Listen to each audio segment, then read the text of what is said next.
स्वागत है दोस्तों आपका अपने YouTube चैनल श्री जी पोएट्री में। और मैं हूं आर के गुप्ता, एक नए टॉपिक के साथ आज आप लोगों के समक्ष उपस्थित हुआ हूं। तो आइए शुरू करते हैं। जैसा कि आप सिंथेसिस टॉपिक चल रहा है हम लोगों का, और उसमें एक रूल्स है, by using preposition before noun और जिरंड। मतलब संज्ञा या जिरंड से पूर्व, जिरंड का मतलब क्रियार्थक संज्ञा से पूर्व प्रीपोजिशन का यूज करके एक सिंपल सेंटेंस बनाना। तो जैसा कि प्रीपोजिशन के बारे में आप लोग जान ही रहे हैं, प्रीपोजिशन क्या होता है। प्री मीन्स पहले, पोजिशन मीन्स क्या होता है, स्थान। अर्थात a preposition is a word which comes before a noun और pronoun to show its relation with other words in the same sentence.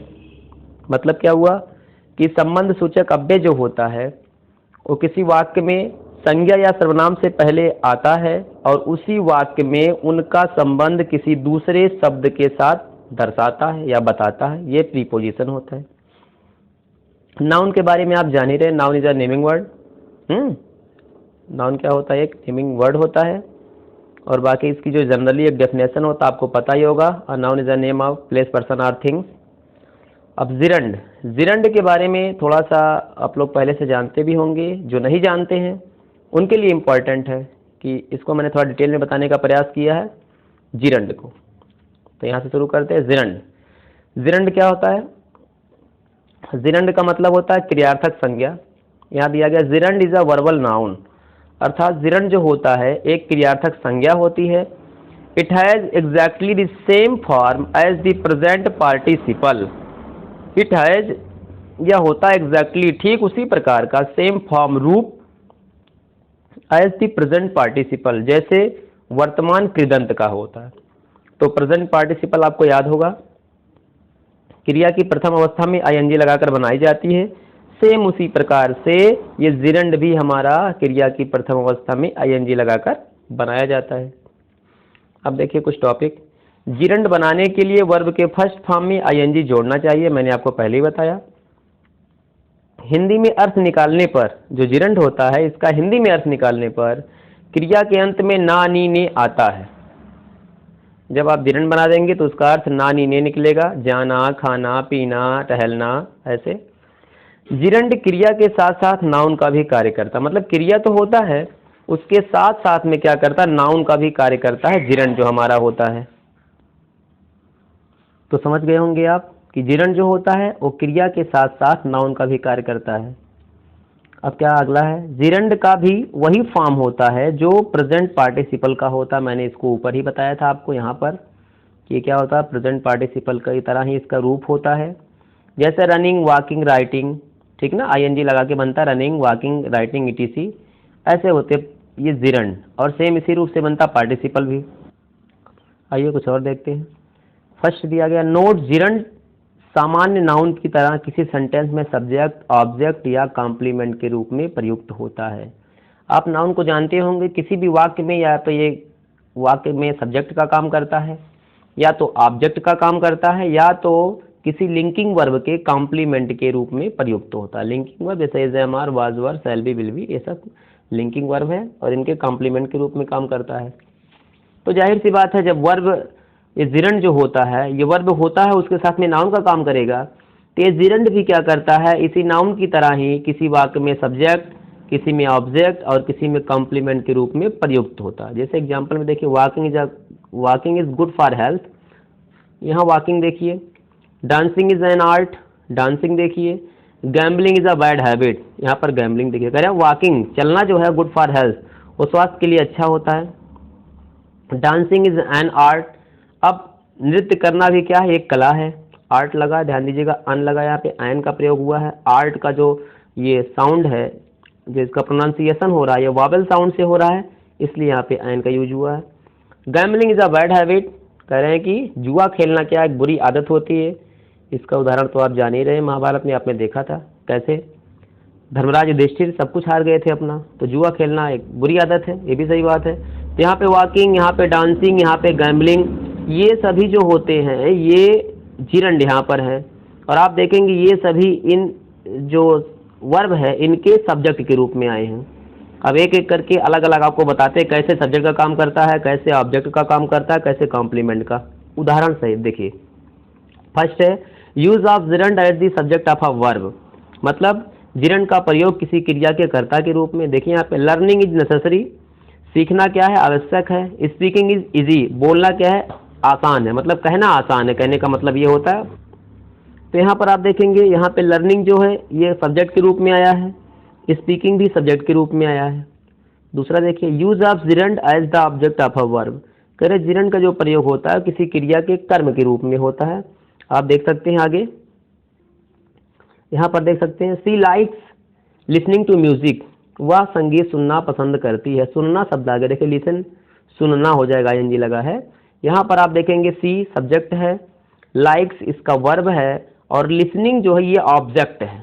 ध्यान दीजिएगा, लिसनिंग क्या है, ऑब्जेक्ट है, और ये ऑब्जेक्ट के रूप में जिरंड है लिसनिंग, और इसके ऑब्जेक्ट के रूप में आया। लाइक जो क्रिया है लाइक्स, इसके ऑब्जेक्ट के रूप में आया है। यहाँ पर कहते आई हेट गैम्बलिंग, मैं क्या करता हूँ, जुआ खेलने से नफरत करता हूँ। तो यहाँ पर देखिए आई सब्जेक्ट, हेट, हेट क्या है उसका वर्ब है, और गैम्बलिंग क्या है एक जिरंड है, और इस हेट जो क्रिया है इसके ऑब्जेक्ट के रूप में आया है। दोनों में क्लियर हो गया आपका। अगला अगला करें the gerund as a complement of a verb, gerund क्या होता है किसी क्रिया के कॉम्प्लीमेंट के रूप में भी यूज होता है। तो देखिए my hobby is composing poems, मेरी आदत है, मेरा ये व्यवहार है, मेरी क्वालिटी है कि मैं क्या करता हूँ भैया, कविताओं को कंपोज करता हूँ, रचता हूँ, उसकी रचना करता हूँ। तो यहाँ पर माई हॉबी जो है सब्जेक्ट है, इज क्या है ये लिंकिंग वर्ब है, और कंपोजिंग एक जिरंड है, और इसी इज लिंकिंग वर्ब के कॉम्प्लीमेंट के रूप में आया है। यहाँ देखिए हिज हैबिट इज गैम्बलिंग, उसकी आदत है, क्या उसका आदत है जुआ खेलना। तो यहाँ पर हिज हैबिट जो है सब्जेक्ट के रूप में आया, इज क्या है लिंकिंग वर्ब है, और गैम्बलिंग कॉम्प्लीमेंट के रूप में आया, अर्थात इज लिंकिंग वर्ब, और लिंकिंग वर्ब के साथ में हमेशा क्या आता है, कॉम्प्लीमेंट आता है। तो गैम्बलिंग क्या है, कॉम्प्लीमेंट के रूप में आया है। दो हो गया, तीन हुआ, सॉरी तीन हुआ। चौथा देखिए the gerund is used as a short prohibition, gerund का प्रयोग जो होता है, जिरंड का जो प्रयोग होता है कभी कभार आप देखते होंगे कि छोटे निषेध के लिए भी होता है। शॉर्ट प्रोहिबिशन का मतलब होता है छोटे छोटे शब्दों में निषेध जो लिखा रहता है उसके लिए होता है। देखिए आप, नो स्मोकिंग अर्थात धूम्रपान ना करें या धूम्रपान करना मना है।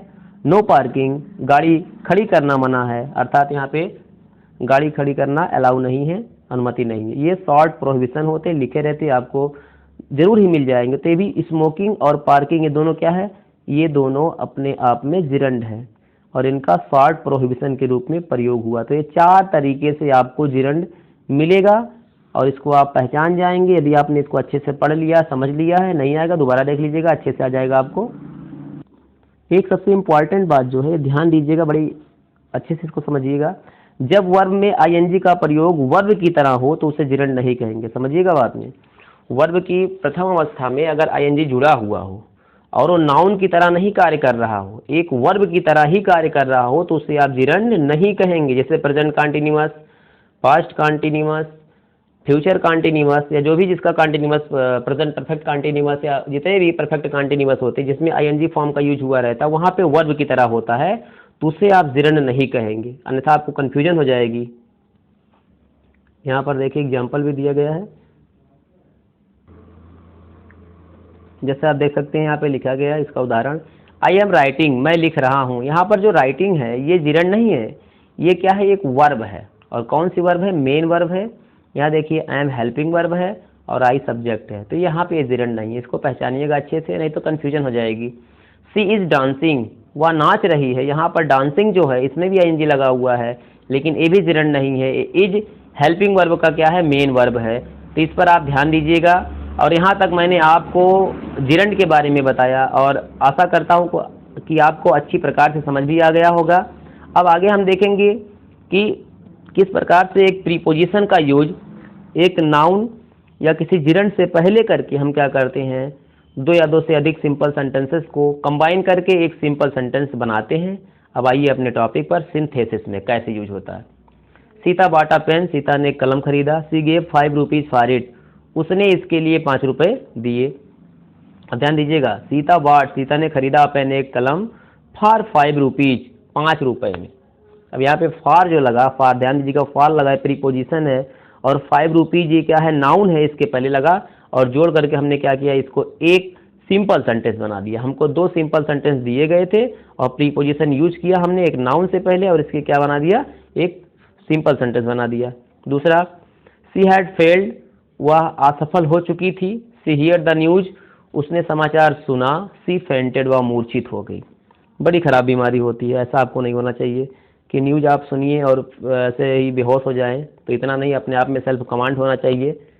कोई भी रिजल्ट आए, किसी भी तरीके का आए, अपने आप पर पेशेंस रखना चाहिए। तो देखिए, ऑन हियरिंग, सुन करके, द न्यूज, समाचार को, ऑफ हर फेल्योर, अपने असफलता का, सी फेंटेड, वह मूर्छित हो गई। यहाँ पे देखिए जो ऑन लगा हुआ है ये प्रीपोजिशन है, और हियरिंग हमारा क्या है, हियरिंग यहाँ पर जिरंड है।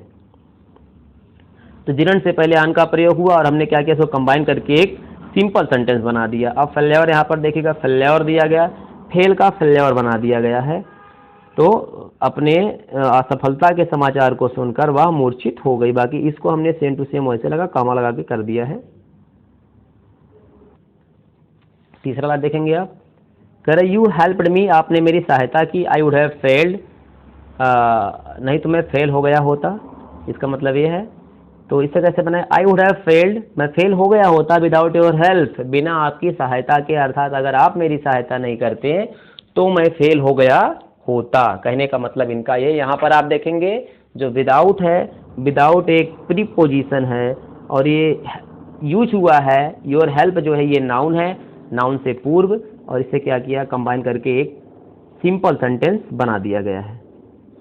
अगला देखेंगे, he gave me advice, he also helped me, उसने मुझे सलाह दिया और उसने मेरी सहायता भी की। ध्यान दीजिएगा, एडवाइस जो यहाँ पे दिया गया नाउन है, और एक एडवाइस होता है ADVISE वर्ब होता है। दोनों में ध्यान दीजिएगा कैसे कैसे क्या क्या होता है।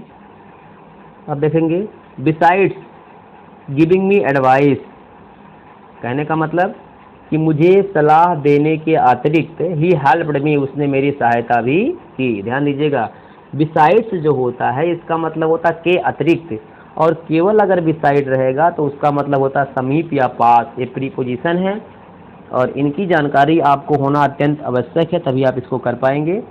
लेकिन फिर भी अगर थोड़ा सा आप मेहनत करेंगे तो आपको आसानी से आ जाएगा, ज़्यादा कुछ इसमें नहीं है। आगे देखिए, एक अंतिम रूल और इसका नोट करें, यदि दिए हुए सिंपल सेंटेंसेस पैसिव वॉइस में हो तो जोड़ते समय जिरंड के पैसिव फॉर्म अर्थात बीइंग प्लस वर्ब की थर्ड फॉर्म के पहले प्रीपोजिशन का प्रयोग करना चाहिए। तो अगर जो सिंपल सेंटेंसेस हमारा दिया गया है वो एक्टिव वॉइस में है तो ऊपर जो बताए गए उस तरीके से यूज होगा, लेकिन अगर वो पैसिव वॉइस में है तो जोड़ते समय क्या करेंगे, जिरंड के जो नियमानुसार है passive voice being plus verb की थर्ड फॉर्म, इसके पहले प्रीपोजिशन का प्रयोग करेंगे। देखिए, जैसे ही वाज अवार्डेड, उसे नवाजा गया, नवाजा का मतलब उसे पुरस्कृत किया गया, उसे उपहार दिया गया, उसे ट्रॉफी दी गई। He was given a trophy, उसे क्या दिया गया, एक ट्रॉफी दी गई, ठीक ना, उसे नवाजा गया और उसे एक ट्रॉफी दी गई, दोनों पैसिव वॉइस में। ध्यान दीजिएगा यहाँ कैसे बनेगा, ही वाज अवार्डेड, उसे नवाजा गया, बाई बीइंग, ध्यान दीजिएगा बाई मीन्स द्वारा, बीइंग, बीइंग गिवन का मतलब दे करके, या ट्रॉफी का मतलब एक ट्रॉफी, एक उपहार या एक खिताब। यहाँ पर देखिए वाज थर्ड फॉर्म, यहाँ पर was third form passive voice में थे, तो जो हमने यहाँ पर बाई लगाया इसको हमने पैसिव पहले बनाया, बीइंग गिवन इसको पैसिव बनाया, फिर हमने उसके पहले बाई लगाया, और ये ट्रॉफी आप जान रहे हो नाउन है, इस नाउन से पहले हमने क्या किया, बाई प्रीपोजिशन का प्रयोग किया, लेकिन पैसिव वॉइस में था तो बीइंग गिवन दिया हमने, इसलिए इसको बनाया हमने पैसिव वॉइस के तरीके से। तो आशा है कि आपको समझ में आ गया होगा, लेकिन डिटेल जानकारी के लिए जहाँ तक मेरा सलाह है आपको प्रीपोजिशन डिटेल में पढ़ना चाहिए, कहाँ किसका यूज होता है, किस प्रकार से होता है, और इससे रिलेटेड मैं एक वीडियो डाल भी दूंगा आपको, ताकि समझ में आपको अच्छी प्रकार से आ जाए। और ये सबके लिए इम्पॉर्टेंट है, अच्छे से अगर आप एक बार देखेंगे, थोड़ा बहुत रह जाती है कमियाँ, दोबारा देख लेंगे आपको अच्छी प्रकार से आ जाएगा, और सबके लिए इम्पॉर्टेंट है। यदि वीडियो आपको पसंद आई हो तो लाइक, शेयर और कमेंट अवश्य कर दें, और यदि आप इस चैनल पर नए नए आए हैं तो चैनल को सब्सक्राइब अवश्य कर दें। मिलते हैं फिर नए टॉपिक के साथ, तब तक के लिए धन्यवाद, विदा लेता हूँ आपसे।